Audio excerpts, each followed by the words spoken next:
people. Once again, welcome to the Peace Parliament, and we are delighted to have you with us for this important conversation on political intolerance in Kenya and the role that young people and scouts can play in addressing it. We are going to start the meeting with an opening prayer from Ivy and the Scout Promise by Regan.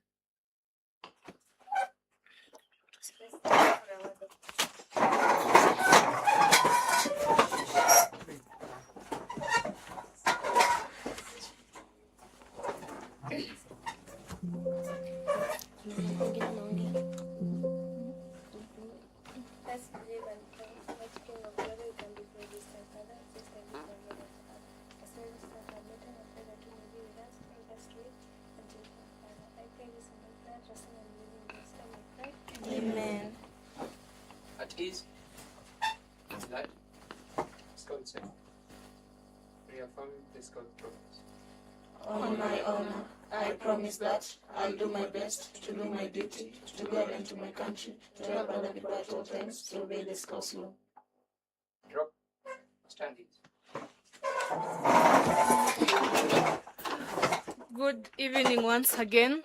Today marks our second online meeting.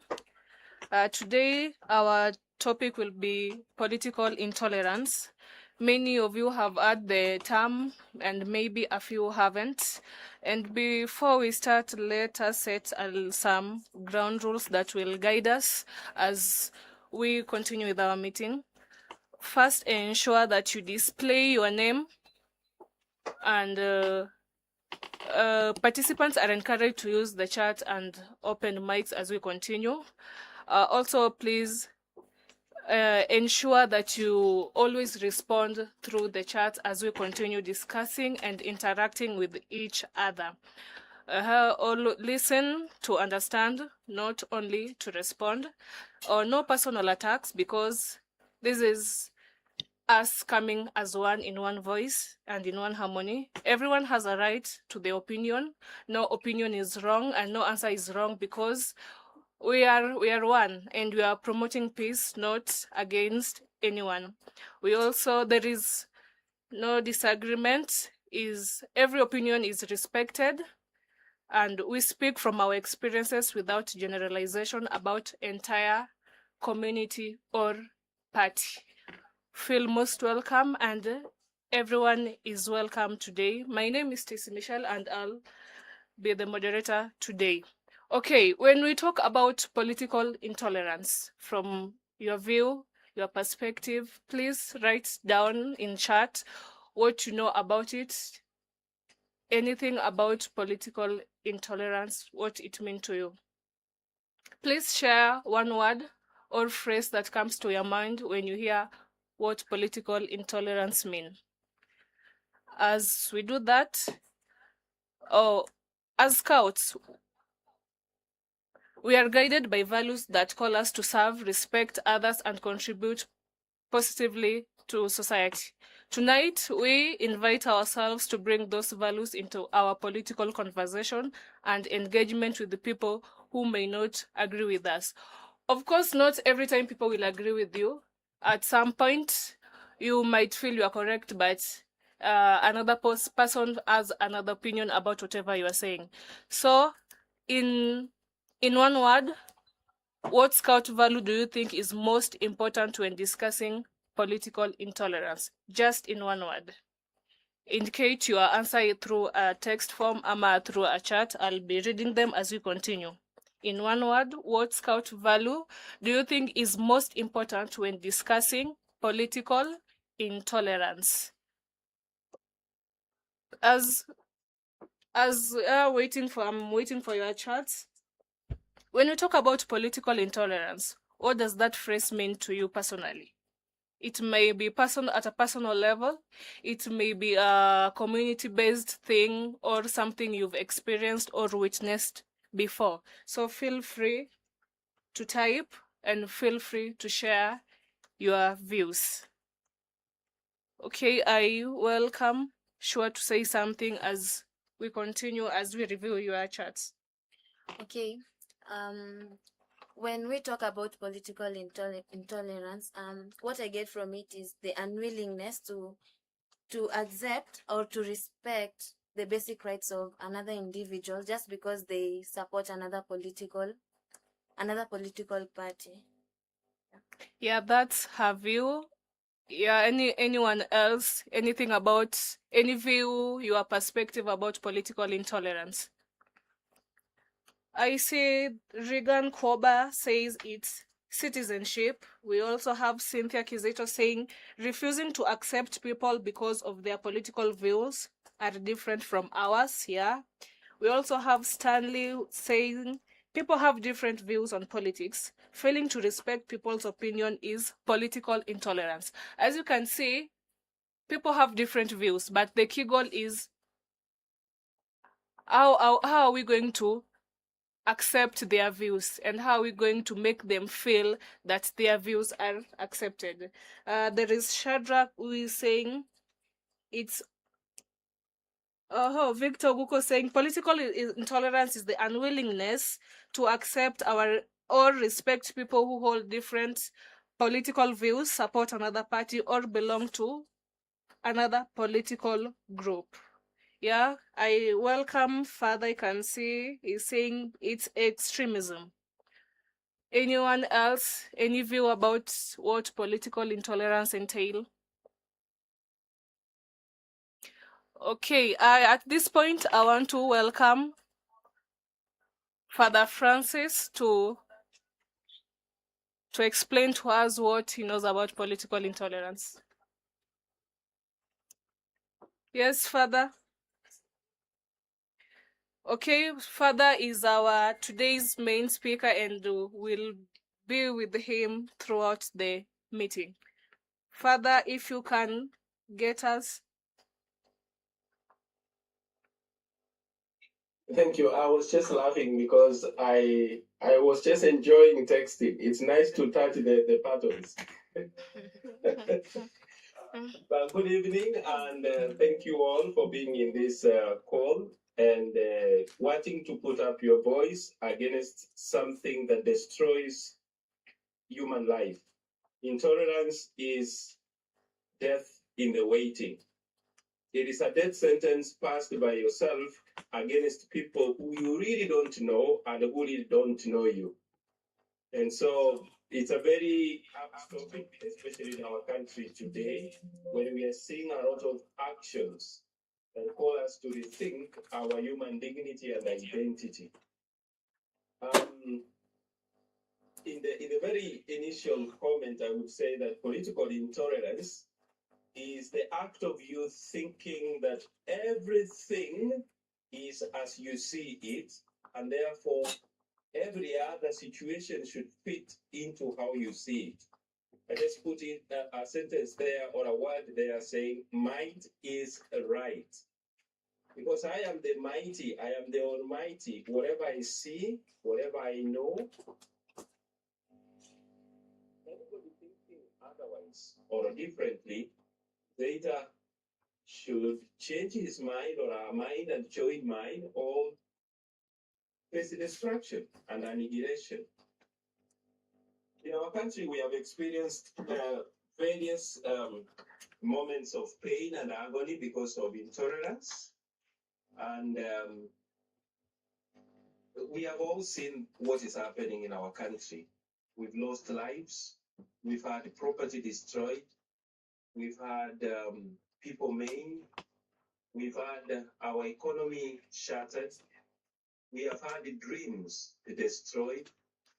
We have had everything that you cherish.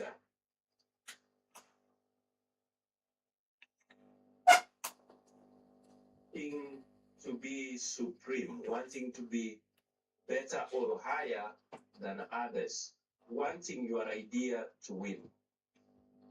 So tonight, as we speak on this call, we are already seeing something that is going on in Olkarao. We have seen what has happened there. So I don't want us to remain up there and address principles and the theories. I want us to go direct to the reality of what eats our hearts and our minds. When a human being is out there, they have expectations to life, they have expectations on others, and they have expectations on their own selves.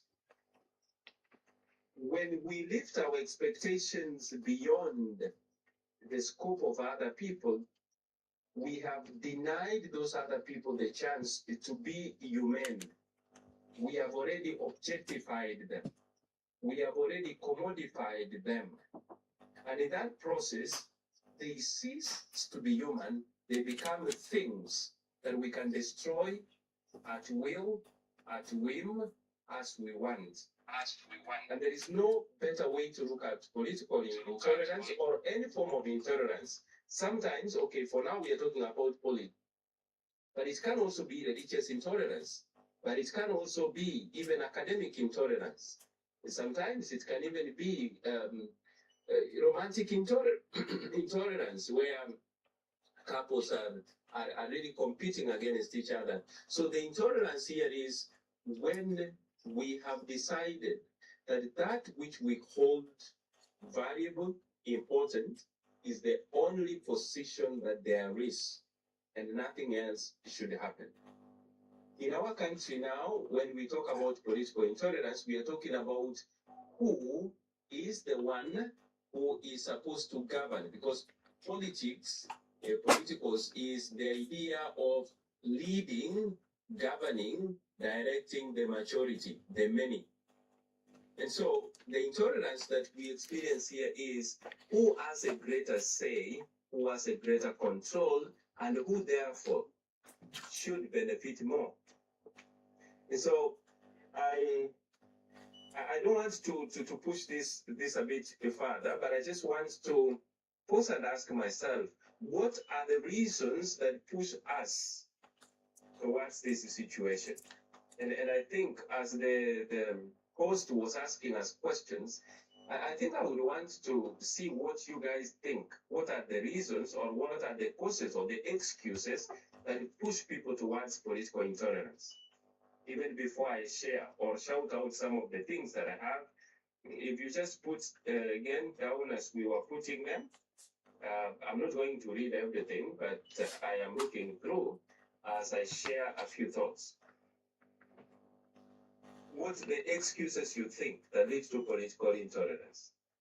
I think the very first excuse or reason is the control of the economics of the people.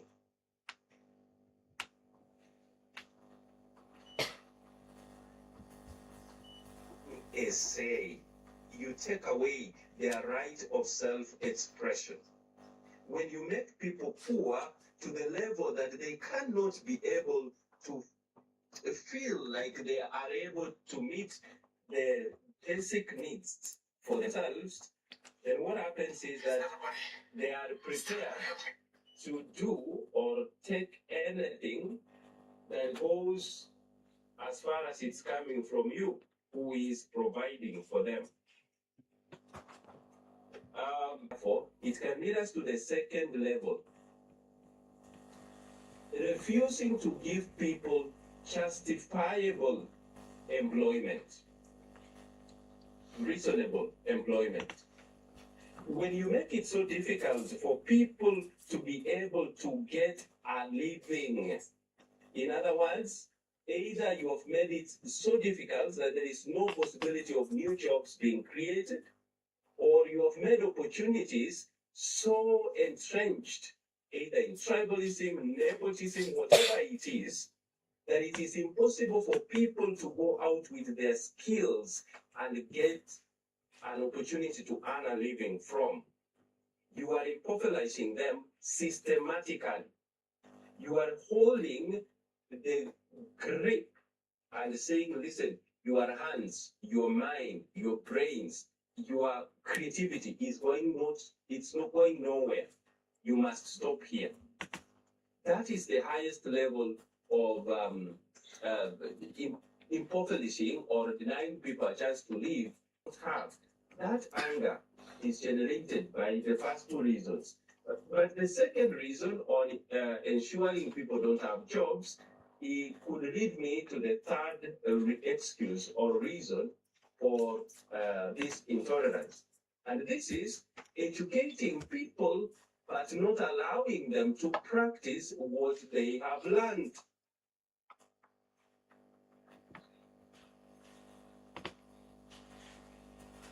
I want you to be a computer guru. I want you to do everything in such a way that computers are working.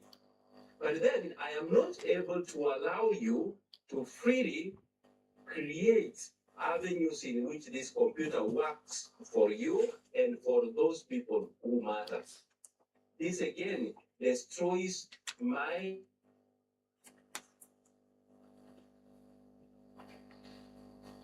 people become mentally angry, they become tired mentally, they are lazy, they don't want to think anymore.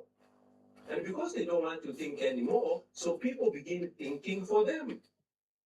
If you allow me to pull a little bit and talk about the situation in Kenya, currently everyone is crying about goonism in this country. Who are the goons? They are young men and women to some extent who have gone through an education system, and these people are allowing themselves to be used as tools for hire to destroy other people's lives, but also, I would say, and sorry for this harsh word, corpses, because they themselves could die in the next minute. And why? Because they are mentally tired, they are fatigued. They have done everything within their mental capacity, but they cannot be able to live a life. I have seen somebody talking about incitement and misinformation. All this is because we are mentally tired. You cannot ask the right questions to find the information that you want. A young man is told, look, that guy is a thief. Immediately, he rushes out to close doors and person. They did not ask the right question. The right first question would have been, what did he steal? From where or from whom? Yes, we are holding this guy, but before we hit him with anything, can we know the facts about the activity that he has done, which is negative? And so this mental fatigue that is coming out because we have trained you, I have been trained, but I have not been given an opportunity or a freedom to exercise that. It makes me vulnerable to be incited, to be misused, to be misinformed, and therefore to destroy the lives of others. The fourth thing, after that position of mental fatigue, is what we call internal anxiety. Thanks to the fact that I'm not able to meet my basic needs, thanks to the fact that I am not able to see how tomorrow I live in a constant emotions of anxiety and stress and strain. I am trying to find something, knowing that if I don't find something today, my life is at the risk of ruin. So what do I do? Someone like that is a pauper, is a beggar, and it's always said, beggars never ride. And so how do beggars ride? They ride because there are human beings out there who don't see dignity in others or who want to be perpetually in power, and therefore they will use them to destroy the life of others. The fifth, and I want to hold it at that for tonight, is the quest or the thirst for control. Many people are always seeking to be on top, and this on top is not the body on top that people use in social media. I mean, they want to be at the top of the table. They want to be the people calling the shots. They want to be the people who give directions. They want to be the people who divide the cake. They want to be the people who feed you by their own size of the spoon. And because they are so thirsty or gluttonous, or I don't know how to which bad word I could use for this, they are not prepared to take anything that does not support their agenda or the desire that they have. And it's here that you will see them misuse the authority or power that has been vested upon them. It is here that you see them trying to ensure that each and every one, say you were friends, and I am there, and I want to be the one who is the king calling shots. I will try to isolate you from the very people who are your friends. I will try to isolate you either by telling them lies about you or by promising them good things if they leave you alone, or by actually painting an immediate danger where you are involved. And therefore, they have no option than to turn away from you.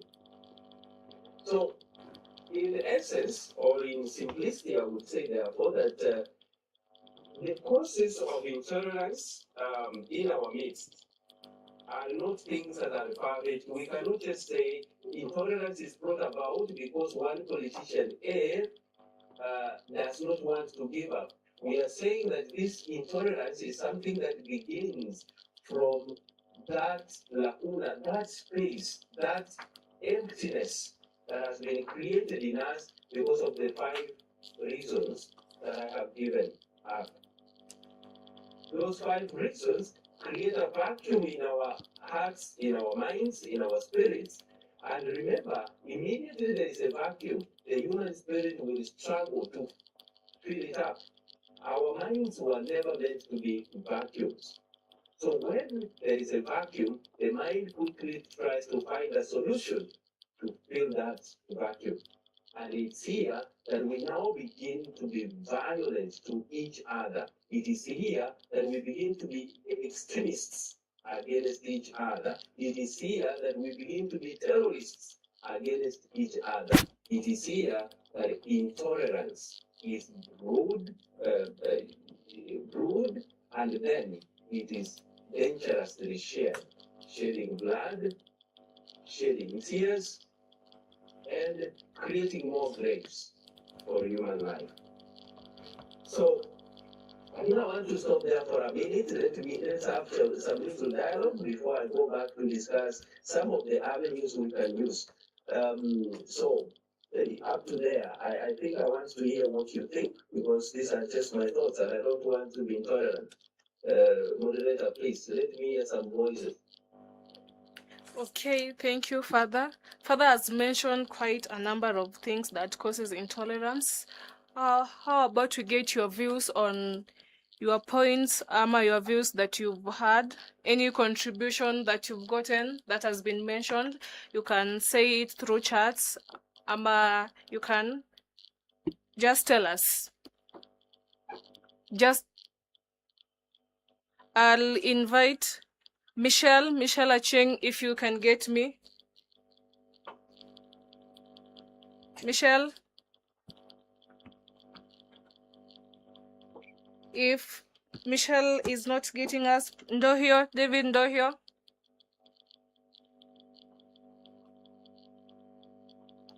Your views, any views towards what Father has said, just your views on political intolerance. Okay. Someone saying it's all about negligence. Regan is saying poor governance. Devin Dohio. Okay.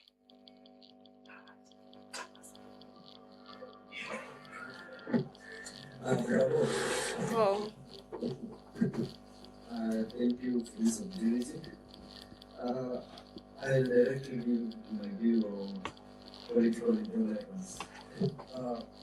As many of us say what they think political intolerance is in the chat box, one word came in was very common: unwillingness. Another word that was very common was views, beliefs. So Intolerance is basically unwillingness to accept views, beliefs, behaviors, or identities that differ from your own. Now, from that view of intolerance, coming to the view of political intolerance, just in the word political there. And we get that it's just a refusal to grant basic rights to people because of their different political views and beliefs. As Father had mentioned earlier, what is happening around. Just because someone is not of the idea of one candidate, they are being tortured, they are being heckled. So basically that's political intolerance. In my own views, it can be seen in very different ways, and that is either in social spaces, community and campaign spaces, and also in governance and global systems. In social spaces, for example, how Father mentioned earlier that maybe one person can fight you by asking your friends to isolate you. So you find in this instance, someone is cutting off their friends because they have different political views. Also, it can be online harassment because of the political views and beliefs. In campaigns, we've had in instances where a candidate is there talking and people start shouting them down. For example, chanting the name of the opponent and such. Also, in the system, we've heard of instances where the opposition is being silenced. Most of you maybe have read or have heard of the Moi regime. During when he was the president, he did welcome opposition well, and a lot of people were being silenced. Also, there is physical intimidation. There was a time in here, people getting arrested, coming back, they are beaten. There is also an instance where that guy, Albert Ojoang Zidisa, was killed because of political intolerance. Having said that, allow me to leave you with this. Arguments are not meant to be right or wrong. Their perspectives shaped by the moment they serve. As perspectives expand, arguments evolve. In politics, we should always accept that others have the exact same rights. Thank you. Yes. Okay. Thank you, Ndohio. Arguments are not meant to be right or wrong. At least we've gotten that. Okay, I've seen someone saying it's social tribalism, and Father saying intolerance, refusing to accept others for who they are, or wanting to make others you. Okay, just a quick question. What part of our speakers, Father Francis' reflection, speaks to your own experience today? Mercy, if you're getting us. Mercy Acheng.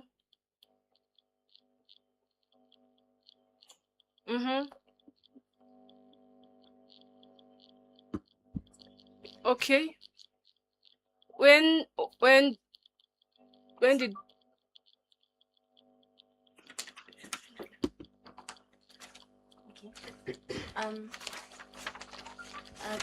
This is for you, Father Francis. You mentioned the Olkalau incident, and looking at it, it's a recent event. What do you think young people are really expressing, and why do many young people feel unheard or misunderstood by leaders and older generations? Father Francis, can you kindly explain on that? I missed the part you went over. I just got the last part where being misunderstood. Could you please repeat it up? Okay, looking at the recent youth-led protests, like the Olkalau incident, what do you think young people are really expressing, and why do many young people feel unheard or misunderstood by leaders and older generations? Thank you. A powerful question. I was just going to go into something like that, but let me answer the question and then link it up with the other points that I have. One, the reality of intergenerational disconnectivity is affecting us. Why? Because each generation has things that stand out for them. We cannot always look at generations just as the number of years that Gen Zs who were born between 90s.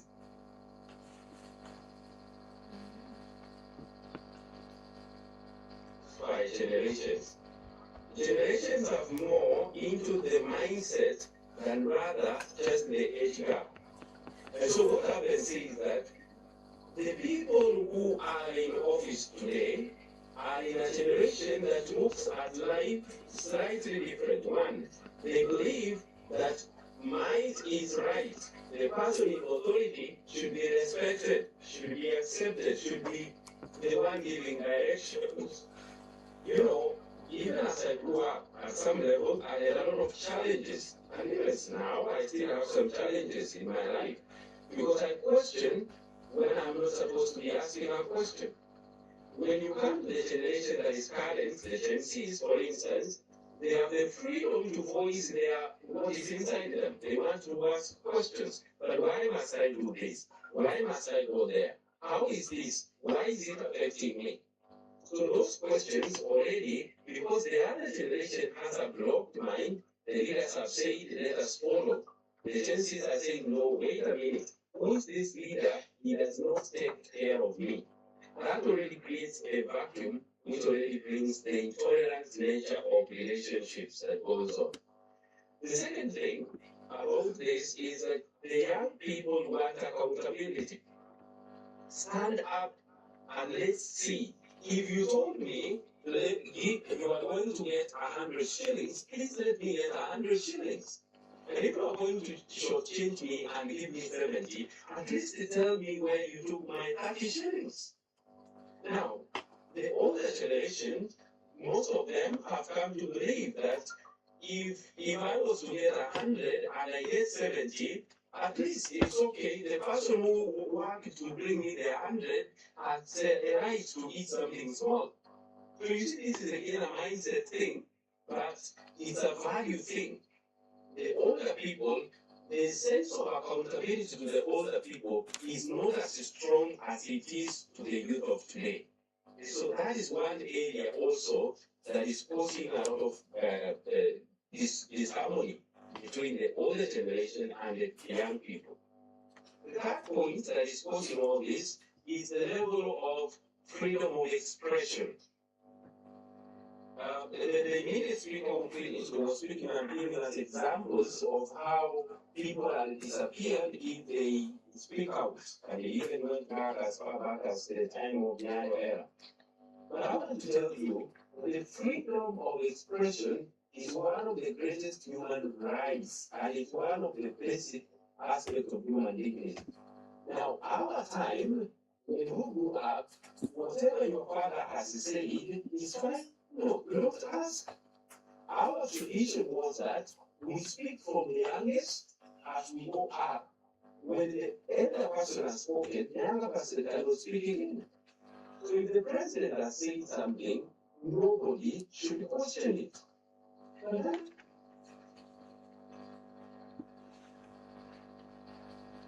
Yes, thank you so much. Question what you are saying. Please clarify it.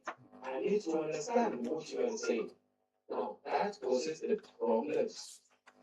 The fourth thing that is seriously affecting the relationship and therefore bringing all these issues around is the level of dignity. What the older generation considered as dignified is sometimes not what the young people consider as dignified. Say, for instance, the older people that women should wear dresses and long skirts. That was the value for a woman. A young person feels that a dress is uncomfortable for the type of things I want to do. And so they take a jeans and they wear. Now that is already, look at the young people. They have no respect, they have no values.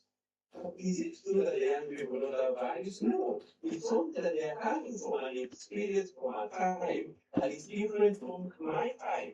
And so all I need to understand them. But because I don't want to understand them, because in understanding them, I will be forced to say, or to change my view, I become intolerant. And what is intolerant? I begin accusing them, I begin isolating them, I begin abusing them, I begin saying they are not the right people, I'm branding them. These are part and parcel of the reasons and the challenges. But then there is lastly, what I think is a big thing that the young people are not looking at, the emptiness in our young people today. And I know I am speaking to my brothers and sisters in scouting. I am speaking to you. Listen to yourself right now. There is a very high level of emptiness in you. You are grappling with so many things that you do not even get time to reflect on who you are, where you are going, how you are going. You don't have that time. You are always busy. You are always active. You want to be active. Why? Because the vacuum inside you is crying for attention, and you don't have time for that attention. And this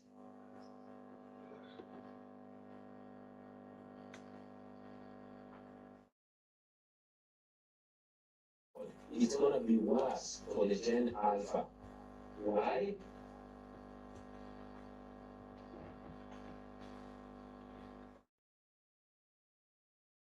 Be honest with themselves in their life and say, look, I am dying here. And forgive me, my brothers and sisters. Let me just drag us into something. How is it that as a scout unit, we can sit down and allow our men to say, listen, I am feeling lazy. I cannot control myself. I'm so sexed. I really feel emotional every time. Can't we give them a chance to express that?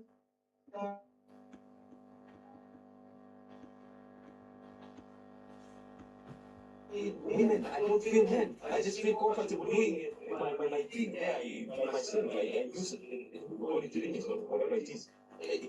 Can we create those safe spaces that young people can bring out their brokenness?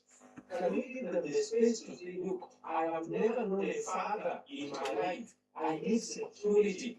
Because why do many people, young people, destroy their lives? Because they don't have an anchor. And the anchor does not come from a mother. The anchor does not come from money. The anchor does not come from fame. The anchor does not come from branding. The anchor comes from a present male figure, a father. If you don't have your father because he walked away and left your mother, you grow a disturbed person. And this creates the vacuum that we are talking about, the emptiness that will come out in many intolerant activities that we do. So I would look at that as the sixth point why I think there is this dichotomy. You can put examples to them. If I say I'm giving children, you can put examples to them. Like when it's about authenticity and accountability, you can say young people are fighting about corruption. It is true, corruption is there. So young people are fighting. And it's not corruption they are fighting. They are fighting accountability. By the way, young people are also very corrupt. You guys are very, very corrupt. But your corruption is in such a way that it can be clearly seen. So you are fighting not just the disease of corruption, but you are fighting that accountability to things. Listen, I have used 24 out of the 60 that I've had. When you say that, the two young people know the question at you. But if you don't say it, and they look mathematically and see that 24 is missing, then they will also will even strangle you. So, you need accountability, not worried about corruption. So, as I say, these 5 points that I've given, you can put flesh on them by looking at specific examples. Let me connect this with some of the signs of intolerance. I've already mentioned some of them in answer. Number one, the disappearing of persons. What is happening in our country today, where you hear that somebody has been kidnapped, that somebody has been, people have shown up in their workplace, in their house, and the person is not there. That people are hiding themselves because they are scared of being kidnapped. This is a very serious show of people who are intolerant to each other. Why would I want you to disappear? Why would I want to, mobilize you? It's because I think you are a threat to my power. You are a threat to the hidden part of my life. Nobody wants their back to be unmasked. So I am becoming intolerant. I am disappearing because I know you will say something which will let people know about something about me. The second sign of intolerance is intimidation. And intimidation is not just in the political arena, it's even in family. And remember, politics, by the way, is not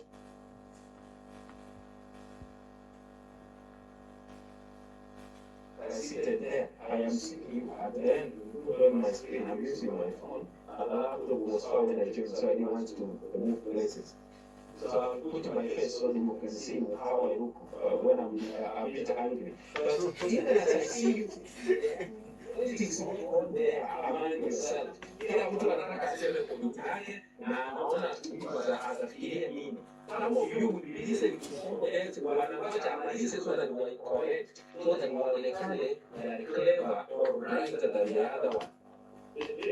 So that in itself is political intolerance. You see, politics is not just out there. It's even within your family. When you and your siblings and your parents are organizing about the resources of the family, there is politics there. So, when I speak about intimidation, therefore, I am saying even if people not listening genuinely to each other. Now, every time we used to sing yells and really do very nice dances, I believe you really do. But there was something that always struck me. Somebody will begin a yell, and when we are just about to attack it, and ameanza kupanda, mwingine ameanza akakwake kutoka pale pale. Because we are not paying attention to each other. We are not being attentive to each other. Mtu anataka yake. That's the form of intimidation that causes intolerance. We want to outshine, we want to outrun others. We were never meant to outrun each other. We were never meant to be in competition with each other. We were meant to complement each other. So, Ruto, sorry for naming people, Ruto and Gachagua should not be fighting. They should be complementing each other. Ruto has this quality, Gachagua has that other quality. And we use these qualities in a way and produce something creative, incapable of living together. Number 3, the signs of intolerance are in broken systems. When you have systems that don't work, it's a sign of intolerance. People come in and they don't want to keep the system working because they know if the systems are working, they can be questioned, they can be called to account, so they destroy the system. Now, the other day I was handling, and this is not a scout thing, I was handling a different movement. As you know, I am a right member of the Red Cross, I'm a right member of St. John, and I'm a right member of the Scouts. So I was having an issue with one of those other movements, not the Scouts. And there's a very serious issue because the commissioners the commissioners, additional commissioner, has decided that he will make sure the people who come to the office are aligned to him. And so he has frustrated the efforts of the young people and the volunteers who are working in that particular region. So the national office requested me to intervene in some way because I happen to know or work within the region where this is questionable. And so I go there and I try to listen. Everybody is talking what they actually believe. Unawaambia hebu tafadhali nisikie sehemu yako, badala akwambie sehemu yake anaanza kukosoa ile yeye mwingine amesema, which means wakati yule mwingine alikuwa anaongea alikuwa amsikizi, alikuwa anatafuta vinu what is going. That is a sign of broken systems. You don't believe in each other. You just want to make sure that you will fight the other person. Look at our country. Everything is broken. Everything literally is going broken, bit by bit. What is the intention? Make them impoverished so that they can always do the few. Number 4, and which I think I will hold on, is now to become ultimate violence and of course loss of life. When people become intolerant to each other, the ultimate reality is that people are going to blame. People are going to lose trust in each other. Therefore, they will break each other's life and bring. So this is seen as the signs, but also see as adding to the issues that we are talking about. When the tendencies went to the street in 2024, what were they crying for? It was criticized as a show to the intergenerational challenges that led them to the street. When they go back to the street, maybe most of them have become compromised already because their generation has put a mark, and maybe that mark is not already taken away. They have to wait for the Gen Alpha to do what the Gen Zs did not complete. They did their part. They showed the parliament that we can use your parliament and take this out. Sometimes I say, I'm God forbid. Sometimes I feel I wish the church sat in that parliament and became the parliamentarians, but that would be the coup. So, these are realities that we must speak to. So, lastly, so that I can open this up for questions, I want to pick 4 points which are very key in how do we manage intolerance. And I want to ask you as robbers, remember you are men and women of service to humanity. And that service begins with yourself, it then goes to your group, it then goes to your county, to the national office, to the world, to what? Have a calling. So the 4 ways that I consider as avenues for us to curb or destroy this growing intolerance is number 1, awareness. We need to have a moral self-reflection and ethical self-reflection. In other words, before I say anything, before I do anything, how does this measure up with the common good? Whatever I do, does it benefit people or is it only about me and myself? We need to have a continuous self-reflection. Am I moving in a way that supports other people, or am I holding other people from progressing?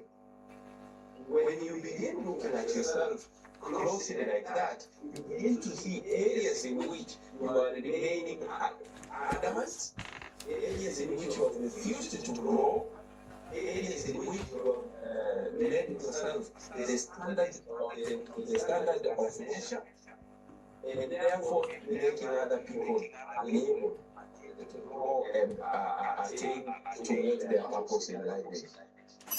The second thing that I think is very key in going to tame the intolerance is respect of dignity. In other words, we need to value each other, value human life. Each of us who is alive today has a purpose that nobody else can undertake. You, as you sit around that table, some of you are leaders, some of you are members. Some of you come from very painful backgrounds, some of you come from very good background. Some of you are in a particular course, another one is in another course. What I want to tell you Yes, you all have the you all have the equal capacity to be people of purpose. But the right mission that each of you has is very unique. And there is no way, I'm trying to look at the names of participants so that I can speak the names. There is no way you can replace the mission that you have been given. There is no way Sanchez can replace Kisii in the mission that you have been given. Each of you has a particular mission.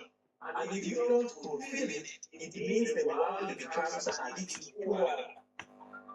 Tunakuwa maskini kwa sababu Ojuang has not fulfilled the mission. Tunakuwa maskini kwa sababu Syria has not fulfilled the mission. So we must respect each person and value them for who they are. So when they are saying something, when they are doing something, that has find reasons to understand what they are saying. The third point is accepting others for who they are, not for what they want them to be. You know, the hardest part, even in relationships, is that the man wants the woman to be like the man wants her. Matters about peace building, we discuss it here. Also, we also have the issue of guiding and counseling, issue of peer pressure, maybe, issue of drug abuse. Accept people as they are, not as we want them. Learn to empathize with people. People will make mistakes, people will fail. Let us ask them to stand up. And let us not destroy them because they are not met our expectation. Lastly, number 4, we need to have self-control. We are going to deal with incompetence, we must have self-control. We must learn to restrain ourselves. Matters about peace building, we discuss.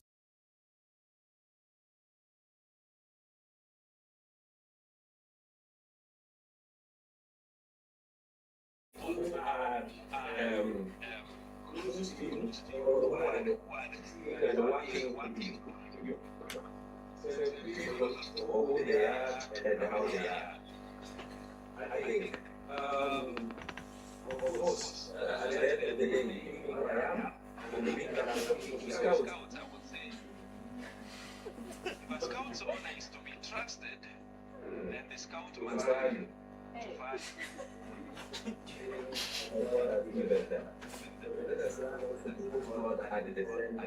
Of all this. I want to stop there and give your reactions and maybe answer a few comments. Thank you for that, Father Francis. So from chats, we have Eric Abraham saying, I think this is due to poor governance because in most cases, leaders will be busy creating, funding goons, and fighting wars instead of thinking of various ways to solve problems. We also have Adrian Omolo. How can we convince the politics? It's impossible. In the next question, in a country where political conversations can quickly become divisive, how can we disagree strongly on political issues without dehumanizing, attacking, or becoming enemies of one another? I will be inviting Mercy, Ochieng, and Okuyo, I think. You have 2 minutes to talk on this. Mercy?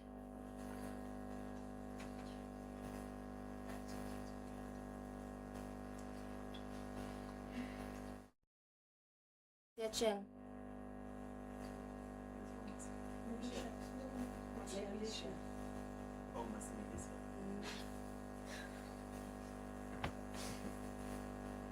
Opunyo, what do you think on that?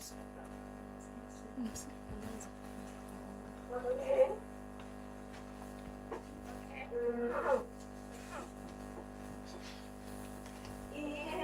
There are political differences are normally in a democratic society. We all come from different backgrounds, yet experience and beliefs. So it is expected that we may not always agree. However, disagreement should never make us or respect one another. Respectful political differences means listening to other people's opinions, even when we strongly disagree, instead of insulting, threatening, or spreading false information. We should discuss issues calmly and use facts to support our views. We should criticize ideas and actions, not attack people's character. For example, during elections in Kenya, supporters of different political parties often argue.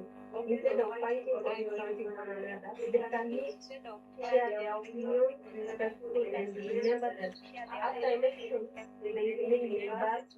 There are always classmates, colleagues, and family members. The system applies in many African countries where political competition should strengthen democracy rather than divide communities. And as young people, we have a responsibility to promote peace. We should avoid hate speech, respect different opinions, and encourage dialogue. We may vote differently, but we all want a peaceful and prosperous nation. And we can disagree on politics, debate family enemies, respect builds peace, while hatred destroys communities. Thank you. Thank you, Mercy. Opunyo?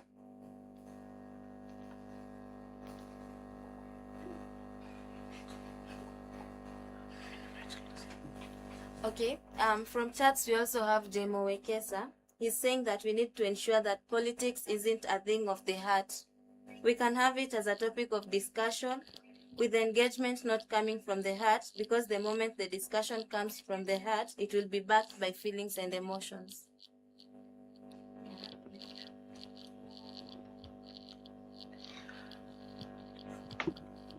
Okay, I'll invite Lucy for our next session. Yes, Lucy. I had some points on the last session on how to make political issues strong and not dehumanizing. So here are some points. First, we should separate the person from the position. So we should reject the idea and not the person holding the idea. Another point, to acknowledge valid points. This shows honesty and also build trust. The third one, be more curious before being persuasive. Use questions or points that sets the person to be more curious of what you're talking about. Thank you.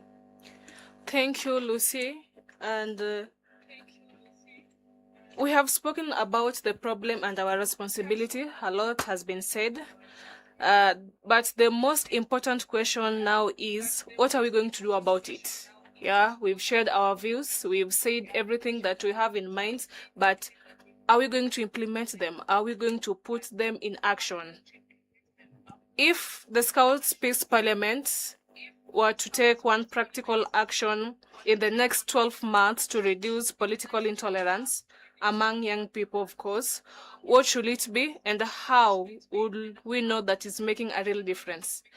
That is, how are we going to ensure that whatever we have said, whatever views we've mentioned are going to be in action form? Or are we going to continue saying them and writing them down but not implementing them?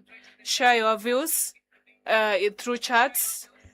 I'll repeat, if the Scouts Peace Parliament were to take one practical action in the next 12 months to reduce political intolerance among young people, what should it be and how will we know that is making a real difference? Anyone? Any view on that? What are we going to do? Yes, Lucy? First, I think as Scouts, we should create a safe space where young people can discuss political issues and learn to listen to different views. Also, we should lead by examples. We should be role model on controlling our anger and be more disciplined on that. Another one, we should, through trainings, we should teach people on how to manage their anger. Yeah, thank you. Okay, thank you, Lucy. What is one action that is realistic, youth-led, achievable by the Scout Peace Parliament? Just one action in chat. What is that one action that is realistic, youth-led, and achievable by the Scout Peace Parliament? Oh, okay. I encourage us to write our chat so that you can see our different views. Any action about the Peace Parliament that can ensure that all our views, all our words are being in action. Anyone? Okay.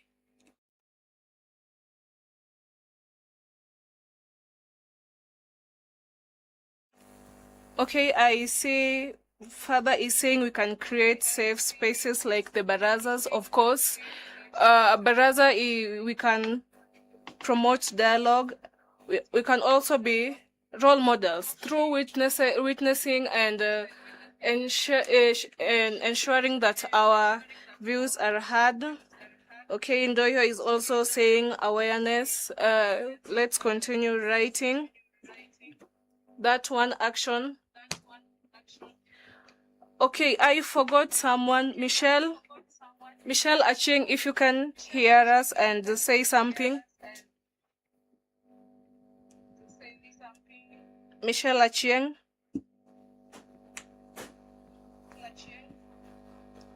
Yes, so good evening, everyone. I think ways by which you can try to reduce political intolerance, like I've just said in the chat box. We can conduct civic and peace education, whereby we organize workshops in schools, we target the universities, even in the local communities. We teach democratic values, we debate respectfully, and also we teach conflict resolution and the importance of peacemaking. We can also train our community.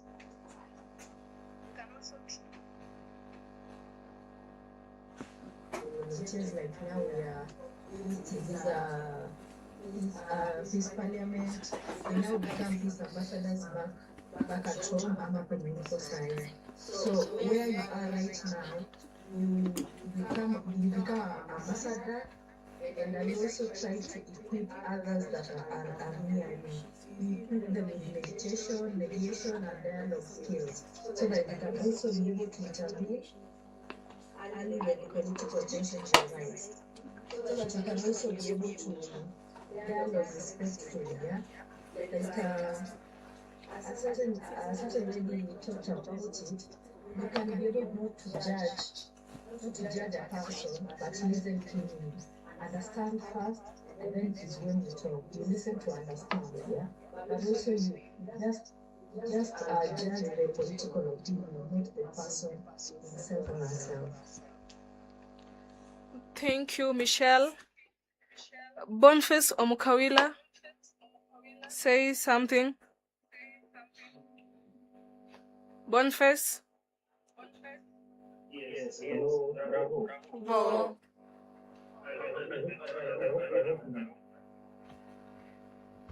Yes. Continue. One, Kenya being a democratic country, there are a lot of intolerance coming in the political field, but we are supposed first of all to understand where this political intolerance come from, or where does it start?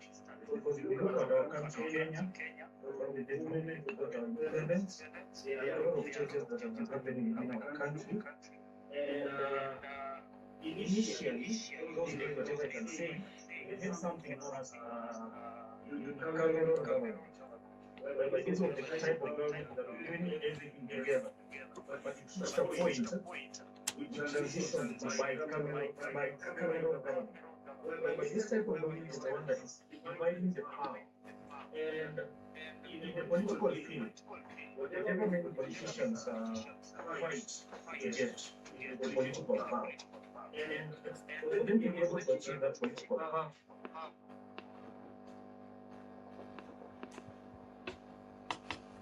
let me term them as wounds, maybe.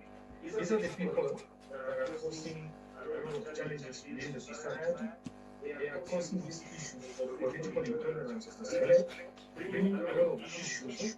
Because, I'm trying to prevent the political intolerance part from where it is beginning. Back in 1982, we had various political battles within the country, which escalated. And if you look back, whatever happened there, it is bringing some problem.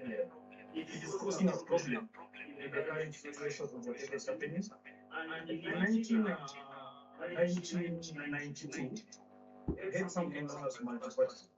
And this is the biggest part, this is the biggest issue that is bringing political intolerance. Because in spite, as far as initially, there are people supporting the Gashagwa, there are people supporting Kalonzo Musyoka. Yes, we are having political differences. We are having difference in parties, difference in coalitions. And these are the challenges that are escalating much, bringing a lot of challenges within the society or as a nation. So,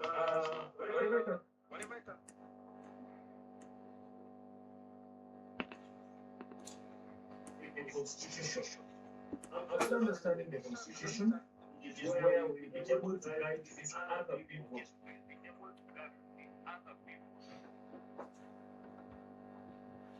I noticed a lot of people within the country, they are constitutional issues. He doesn't understand whatever is happening or whatever is being done. Also, we are supposed to respect the rule of law, for the others to be able to respect the rule of law. In short, what I'm trying to imply is that we are supposed to act as an example so that the others can follow our lead. Thank you, Bonnie. I'll welcome Eric Abram. Guru, say something. 2 minutes, kindly. Guru.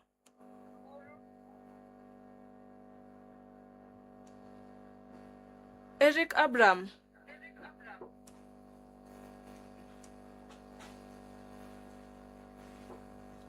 Okay, as we wait, Shadrach is saying respecting other people's political opinion, even when you disagree, that is political intolerance. Eric Abram. Okay, Enoch Dianga, say something.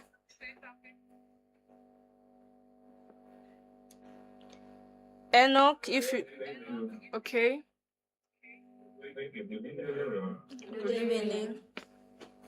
Yes, I'm Enoch, and I'm really happy to be part of this conversation. And according to what brother said, actually he has touched almost everything. But I want to respond to a question that you asked. Like actually, what can we do to at least solve this issue of political intolerance? Apart from what we need to actually agree upon is that people do have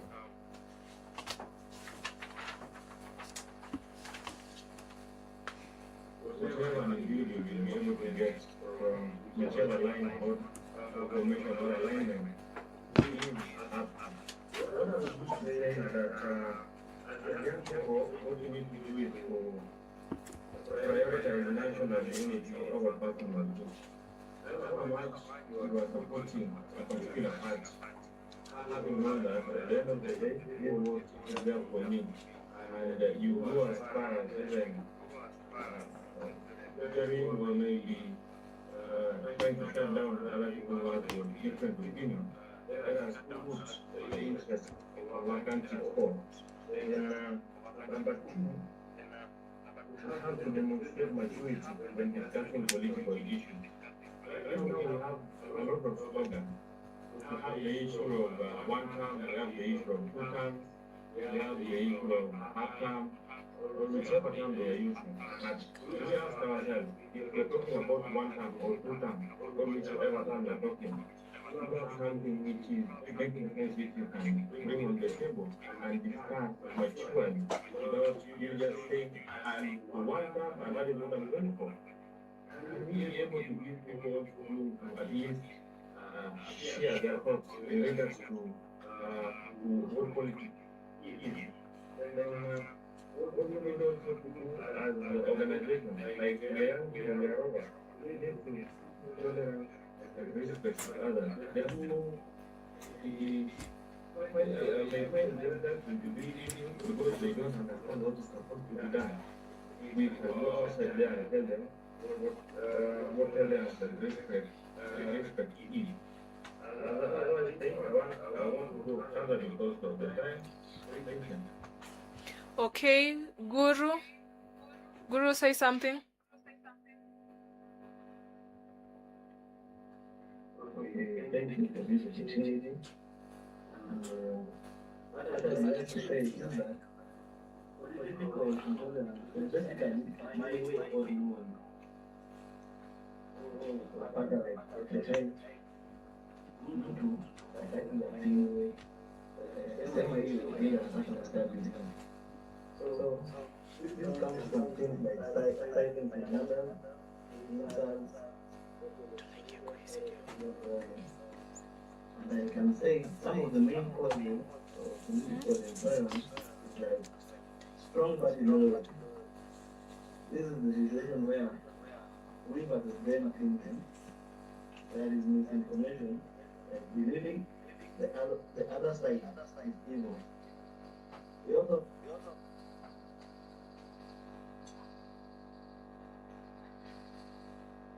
ruin the country. And also, I can talk of lack of dialogue. There is no space to disagree respectfully. Then when I'll talk about the effects, some of the effects are division. So you can find true friends after disagreeing, how they decide to become enemies. After division, there is violence. After violence, there is poor governance, where you find leaders will concentrate more on wars than concentrating on how they can solve the problem. Then after that, I would say low participation. And there are some of the ways you can use to curb political intolerance. First, we can practice respect. I disagree with you, but I respect your right to speak. Second, we should have debate ideas, not people. Attack the policy, not the person. Third, to listen first. Try to understand why someone told them. And maybe I can say thank you for the opportunity. Thank you. Thank you, Guru. Okay, in our chats, can we disagree without becoming enemies? Of course, yes, but not everyone has the capacity to do so because we have different views. There are people who believe their way or opinion is right and no amount of convincing can change that. There are also people who don't believe that two things can coexist. That is, I can say men are evil, you can say men are good people. Everyone has his own point of view. Two different opinions about the same thing, two different opinions about each other is right based on anyone's personal experience. There is a thin line between voicing your opinion and disagreeing over another person's opinion. I think we should start by being democratic and preach the gospel of democracy. Remember, democracy only works when we disagree without hating each other, and it's better through mediation. Okay, there is another question. Can we use our social media, print medias to make short videos and post them? There is also civic and constitutional education because it's the supreme tool that is guiding the nation. We also have how to reduce the misunderstanding, encourage open dialogue between leaders and young people, involve youth in leadership and policy making, listen to each other's perspectives with respect, promote civic education and mentorship, use communication channels that reach young people effectively. Okay, there is also youth being online addicts. I think creating skits or play of the subject matter and posting them online will be better. We also have respecting other people's political opinions even when you disagree.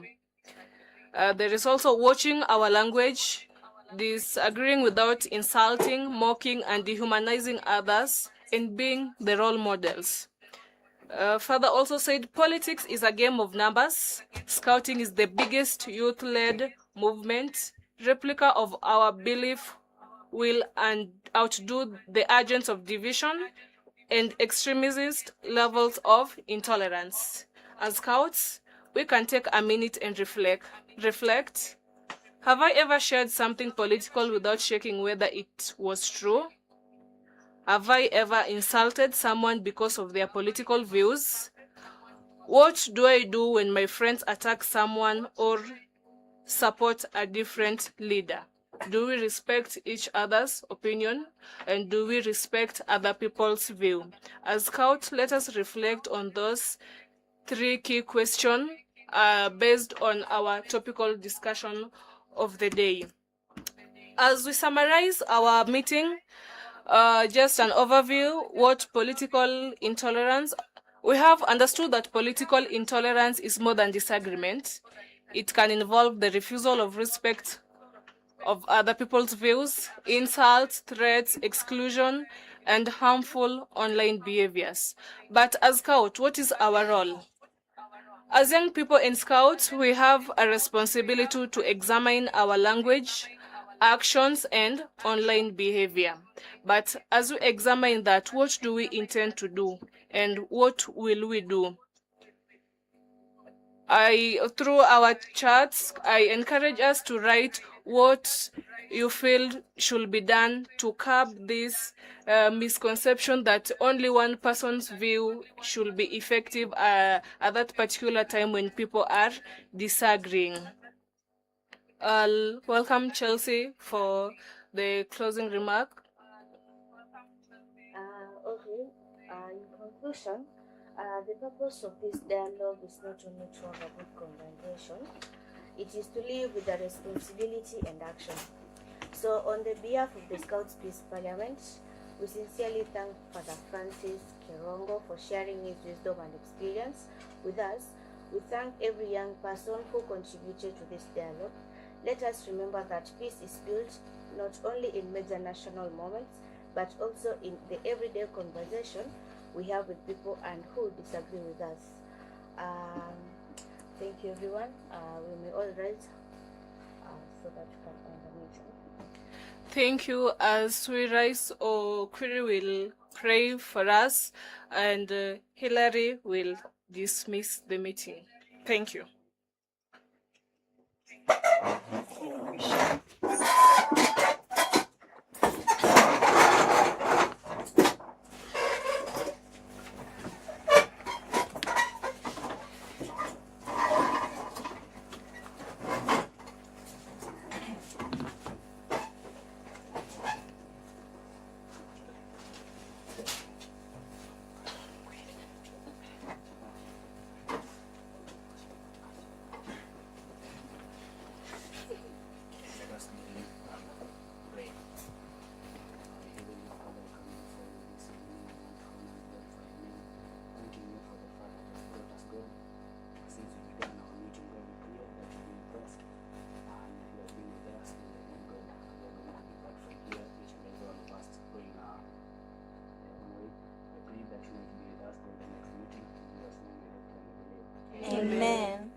On my honor, I promise that I'll do my best to do my duty to God and to my country, to help other people at all times to obey this House law.